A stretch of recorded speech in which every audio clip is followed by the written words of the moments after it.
The Berenstain Bears and Too Much Junk Food by Stan and Jan Berenstain.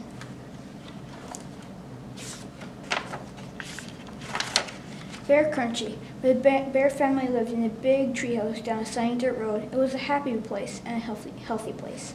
There were lots of cozy nooks and comfortable trees for the Bear Country folk to live in. There was plenty of good, healthy food.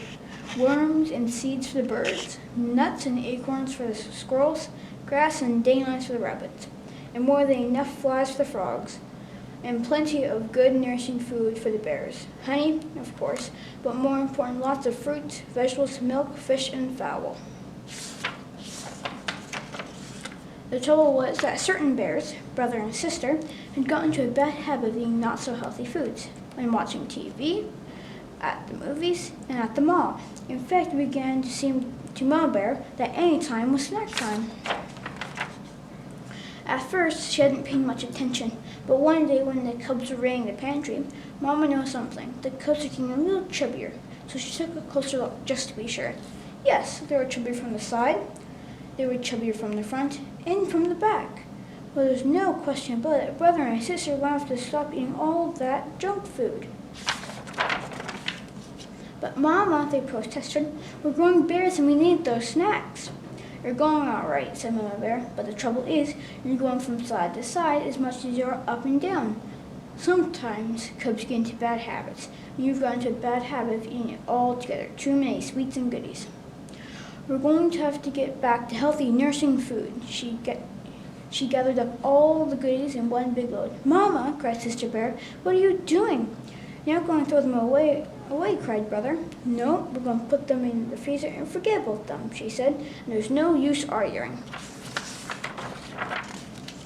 That's right, agreed Papa, coming from his shop. There's no use arguing with your mother when she's made up her mind.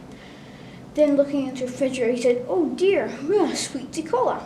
Let's be sure to get some next time we're at the supermarket. Our sweet cola days are over, said Mama, as she pushed all the goodies in the freezer. 2 packages fell on the floor. Say, shouted Papa, what are you doing with my sugar bowls and choco chums? They're going to the freezer and we're going to forget about them, cried Brother. We're going to eat healthy, nourishing food instead. Just a minute, said Papa, but as he leaned over to pick up his precious goodies, there was a loud rip. Papa's snack cabinet caught up to him, too. He had split the seam wide open in his coveralls. What sort of healthy, nourishing food, Papa said, asked Mama Bear, as she sewed up his overalls. Vegetables right out of our own garden, of course, and fruit from our orchard. And what are you supposed to drink, asked Papa. Try this, she said, it's cold water. Next day, Bear family went to the supermarket to buy some sensible food for the pantry. Mama pushed right past the sweets and goodies and stocked up on whole grain bread and cereal and fresh milk and cheese. She chose some fine-looking oranges and bananas, 2 fruits that didn't grow in her orchard. While she was waiting in the checkout line, someone said, I'm glad to see that cart load of nutritious food, Mama Bear. It was Dr. Grizzly, the bear's family doctor. You must believe in good food for a healthy body. I certainly do, said Mama Bear, but I'm not sure about the rest of my family. Dr. Grizzly took a look at Papa and the cubs. She said, I see what you mean. They look like you took a little bit of professional advice. Stop by my office tomorrow, please. The cubs were nervous when they arrived at the doctor's office next day. What do you think? Do you think she'll give us some sort of shot? They wanted to know.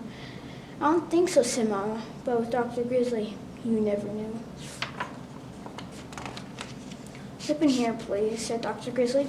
Oh boy, movies, said the cubs when they saw a projector and screen. Not exactly, said the doctor, as she turned off the lights. We're going to have a little slideshow. But what? Asked the cubs. You'll see, and started the show. This is what your body looks from the outside. And this, she said, changing the slide, is what it looks on the inside. Wow, said the cubs. Our bodies are a marvelous system of parts called organs, and it's these parts that keep the parts together that let us do all the wonderful things we can do. Climb mountains, sing songs, hit home runs, ride bikes. It's a number of systems, really. A system of nerves that let us feel and think. A system that keeps the blood flowing through our body. A system of muscles and bones that let us move and give us strength. And a system for the food and a system for the food that lets us take in all the nourishment that gives us energy and keeps all our systems healthy. The last slideshow showed different kinds of foods and told how they help the body. Papa looked out for the sugar balls and chocolate chunks, but they are nowhere to be seen. Now, said Dr. Grizzly, turning on the lights, I'll do my best to keep you healthy if you'll promise by doing your part and eating all the right foods. We promise, said Brother. But Sister had a question. What about the sweets and goodies? What harm do they do? Most of them, answered the doctor, aren't very nourishing. Instead of helping the body build and strengthen our bodies, they just pile up as extra fat like this. She took a pinch of Papa's waist and got quite a handful. Ouch, said Papa. Even worse, they fill you up so you're not hungry for the food your body really needs. And just as the bears were leaving, just a minute, she added. Uh-oh, a shot, thought the cubs. That wasn't it at all. Exercise, called the doctor. An exercise program is important for healthy health too, and it'll work off those extra inches. Well, said Brother, there's no time like right now. Let's jog home. And off went the cubs with Papa puffing behind. At first, it was a little strength eating just good food, healthy food. For a while, they could almost taste the sugar balls and chocolate crumbs they weren't snacking on. But Mama was always ready with healthy goodies. Apple slices for TV, nuts and raisins for the movies, frozen yogurt at the mall, and crisp, crunchy carrot sticks just about any time. The family started a program of jogging exercise. So when the Bear Country 3-mile run was announced, they were all slimmed down and ready. Even though they didn't win, they didn't come in last either, not even Papa. And they won a prize to being the only family to finish the whole race. And they were all excited and proud, especially Papa. I know what, he said. Let's celebrate by opening the freezer and have a carrot stick, interrupted Brother, and some nuts and raisins, added Sister. And Papa did. The end.